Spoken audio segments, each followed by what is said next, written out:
नमस्कार दोस्तों, मैं हूं रोशन और आप देख रहे हैं जीके अफेयर्स यूट्यूब चैनल। दोस्तों, इस चैनल पे आपको प्रीवियस ईयर पेपर का डिस्कशन किया जाता है और दोस्तों आपको जनरल अवेयरनेस की तैयारी करवाई जाती है। तो आप लोग ज़रूर इस चैनल को सब्सक्राइब करके बेल आइकन को प्रेस रखिए।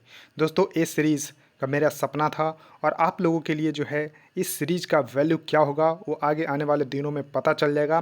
तो इस सीरीज़ को ज़रूर सपोर्ट करिएगा। इसमें जो है हम डिस्कस क्या करेंगे, तो दोस्तों प्रीवियस ईयर पेपर के जो भी इम्पोर्टेंट क्वेश्चंस होंगे जो कि आपको जो है महत्वपूर्ण होंगे आपके आने वाले एग्जामिनेशंस के लिए, जैसे कि DFCCIL के लिए आप लोगों ने बोला था, CGPDTM में यहाँ पर पेटेंट ऑफिसर्स का निकला हुआ है, CGL का एग्ज़ाम होने वाला है, यानी कि SSC और रेलवे सभी एग्जामिनेशन के लिए महत्वपूर्ण होगा जैसा कि आप देख पा रहे होंगे। और ये स्टेट PCS UPSC सभी में जो है इंपॉर्टेंट होगा, तो इसको ज़रूर देखिएगा। और देखिए, मैं कोशिश करूँगा थोड़ा सा TCS स्पेशल लाने के लिए, तो यहाँ पर आप लोगों को सपोर्ट करना होगा। और देखिए, PDF आपको यहाँ पर चाहिए तो हमारे टेलीग्राम चैनल से जुड़ सकते हैं, जिसका लिंक आपको नीचे डिस्क्रिप्शन में दिया हुआ है, तो यहाँ पर से ज्वाइन कर सकते हैं। और देखिए, क्वेश्चन पेपर आपके पास होता है तो gkfairs25@gmail.com पे भेज सकते हैं, ताकि उसको भी यहाँ पर हम शामिल कर सकें। तो देखिए, पहला क्वेश्चन, अब देखिए जो क्वेश्चन किस एग्ज़ाम में पूछा होगा मैं यहाँ पर मेंशन कर दूंगा, ताकि आपको जो है पता चल जाए कि किस एग्ज़ाम का पेपर है। तो देखिए, पहला क्वेश्चन है कि अंतर्राष्ट्रीय स्तर पर प्रसिद्ध ईसा फाउंडेशन, जिसका मुख्यालय कोयम्बटूर में है, किस संस्थापक को आपको बताना है। तो देखिए, ईसा फाउंडेशंस, ध्यान रखना है, बहुत ही इंपॉर्टेंट नॉन प्रॉफिट ऑर्गेनाइजेशंस है, जिसका हेड क्वार्टर यानी कि मुख्यालय कोयम्बटूर में है। तो कई एग्ज़ाम में मैंने देखा है कि आपको इसका हेड क्वार्टर यानी मुख्यालय भी पूछा जाता है, तो ध्यान रखिएगा कोयम्बटूर में इसका मुख्यालय है। और इसके संस्थापक हैं सदगुरु जग्गी वासुदेव। तो करेक्ट आंसर इसका C होगा, सदगुरु जग्गी वासुदेव जी इसके फाउंडर हैं, तो इसको भी ध्यान रख लीजिएगा। अब देखिए, ईसा फाउंडेशंस के बारे में देखिए, इस तरह से लिखा रहेगा, ईसा फाउंडेशंस, और इसके फॉर्मेशंस हुआ था 1992 में। 1992 में फॉर्मेशंस हुआ था जग्गी वासुदेव जी के द्वारा, और ये नॉन प्रॉफिट ऑर्गेनाइजेशंस है, इसको ध्यान रखना है। और ये फोकस क्या करता है, तो योगा पर, सोशल अपलिफ्टमेंट पर, इकोलॉजिकल कंजर्वेशंस पे, यानी कि सोशल अपलिफ्टमेंट पे काम करता है, यानी कि जो सामाजिक उत्थान के लिए काम करता है, योगा से पे काम करता है, और यहाँ पर इकोलॉजिकल कंजर्वेशंस पे काम करता है। और इसका हेडक्वार्टर जैसा कि मैंने बताया कोयम्बटूर तमिलनाडु में स्थित है। इसको भी, और पूरा जो है लगभग वर्ल्ड वाइड सर्व करता है, इसको ध्यान रख लीजिएगा।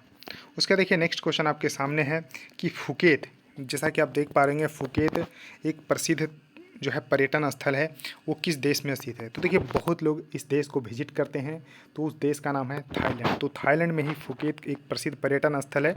तो अगर मौका मिले तो आप लोग भी ज़रूर जाइएगा दर्शन करने के लिए, यानी कि आपको ध्यान रखना है, तो घूमने के लिए ज़रूर जाना है। आप लोग सिलेक्शन ले लीजिए और वहाँ पर थाईलैंड वगैरह जो है, थाईलैंड हो गया, मालदीव हो गया, यानी कि आसपास के जो कंट्री है कम से कम उसको ज़रूर घूम कर आइएगा। तो थाईलैंड इसका जो है करेक्ट आंसर होगा, फुकेत जो है थाईलैंड में स्थित है। उसका देखिए, नेक्स्ट क्वेश्चन आपके सामने है कि दसम जलप्रपात, देखिए ध्यान रखना है, एक प्रसिद्ध दसम जलप्रपात है, वो भारत के किस राज्य में स्थित है। तो देखिए, दसम जो जलप्रपात है वो जो है झारखंड में देखने को मिलता है। तो करेक्ट आंसर तो इसका ये होगा, झारखंड में स्थित है।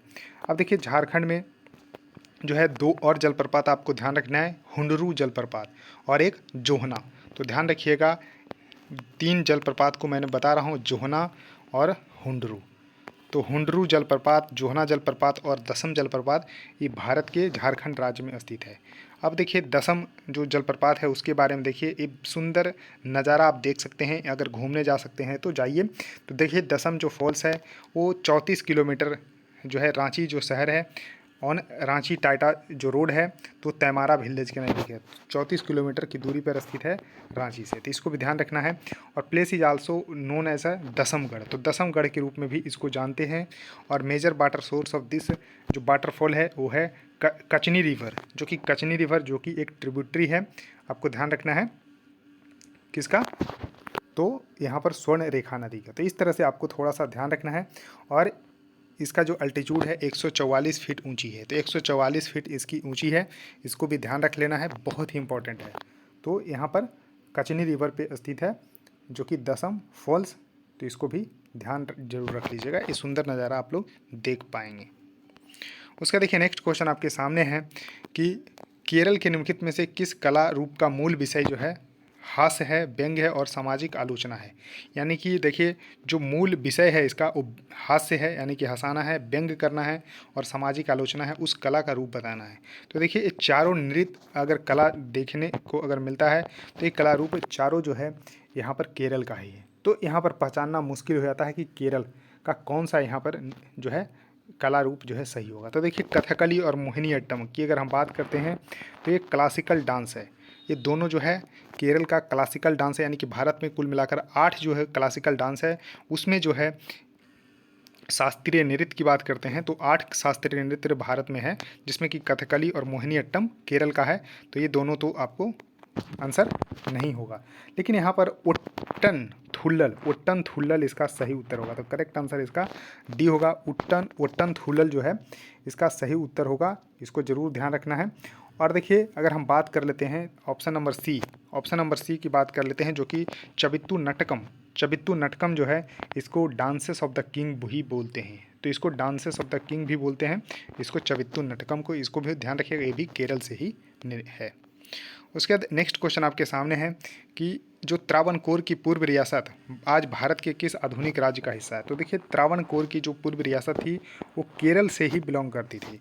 तो केरल के आसपास के क्षेत्र में ही यहाँ फैला हुआ था। तो केरल इसका सही उत्तर होगा, इसको ध्यान रखिएगा।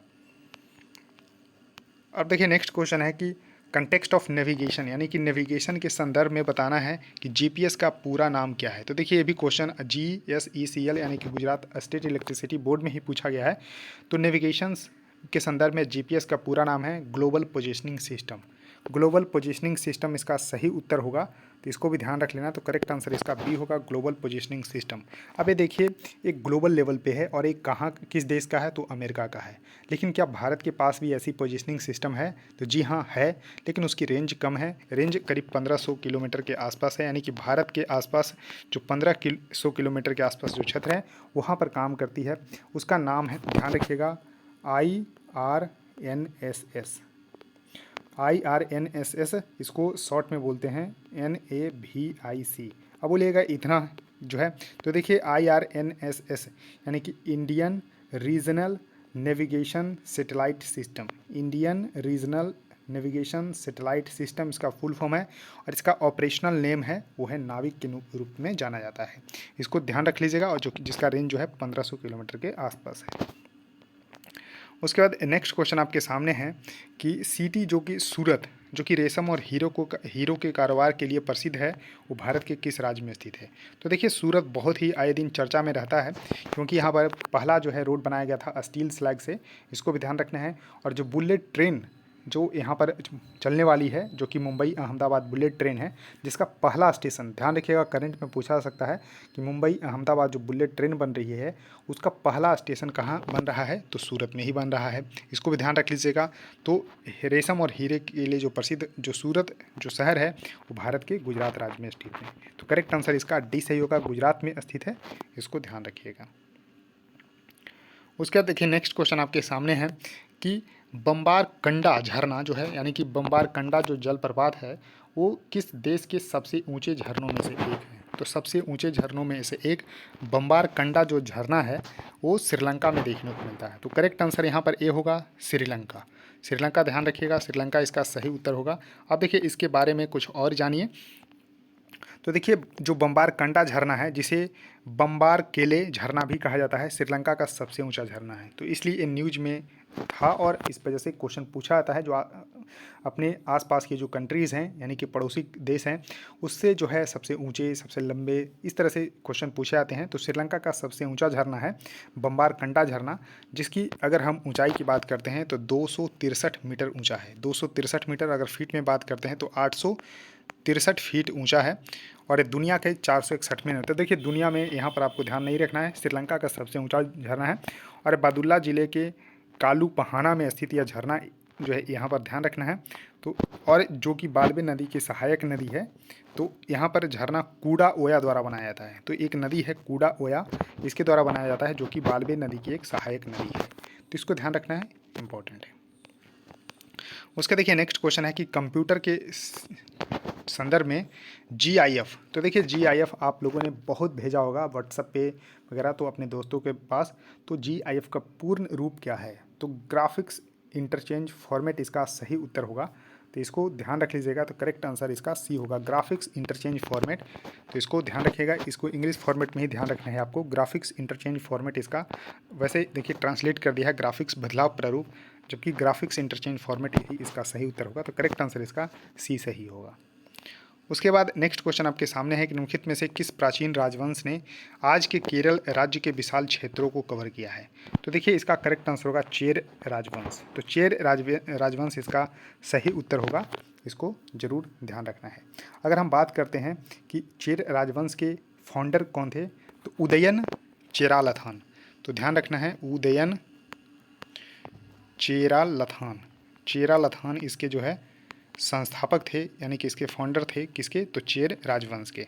इसको ध्यान रखना है। अब देखिए इसका चेर राजवंश होगा जो कि केरल के क्षेत्र में। अब देखिए ये आपको संगम पीरियड के समय का जो है साउथ इंडिया है, तो इधर देख सकते हैं जो कि वर्तमान में अभी आंध्र प्रदेश और तेलंगाना वगैरह है, तो चोल राजवंश वहाँ था।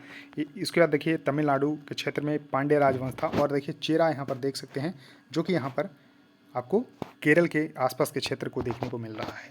तो इस तरह से 3 राजवंश तो कम से कम याद रखिएगा कि चोला, पांड्या और चेरा। तो इस तरह से आपको ध्यान रख लीजिएगा। उसके देखिए नेक्स्ट क्वेश्चन है कि महाराणा प्रताप के ऐतिहासिक घोड़ा का नाम बताना है जो कि हल्दीघाटी के युद्ध में उनको जो है जान बचाई थी। तो देखिए चेतक इसका सही उत्तर होगा, यानी कि महाराणा प्रताप के घोड़े का नाम चेतक था। चेतक जो महाराणा प्रताप को हल्दीघाटी के युद्ध में जो है जान बचाई थी। तो इसको ध्यान रखिएगा। तो करेक्ट आंसर ए होगा। अब देखिए यहाँ पर ध्यान रख लीजिएगा कि बैटल ऑफ हल्दीघाटी से क्वेश्चन बन सकते हैं। तो बैटल ऑफ हल्दीघाटी लड़ी गई थी 18 जून 1576 को। तो बैटल ऑफ हल्दीघाटी यानी कि हल्दीघाटी की युद्ध जो लड़ी गई थी 18 जून 1576 को, किनके बीच में? तो यहाँ पर मेवाड़ सेना का नेतृत्व कर रहे थे महाराणा प्रताप। तो ध्यान रखिएगा, मेवाड़ सेना का नेतृत्व कौन कर रहे थे? तो महाराणा प्रताप कर रहे थे।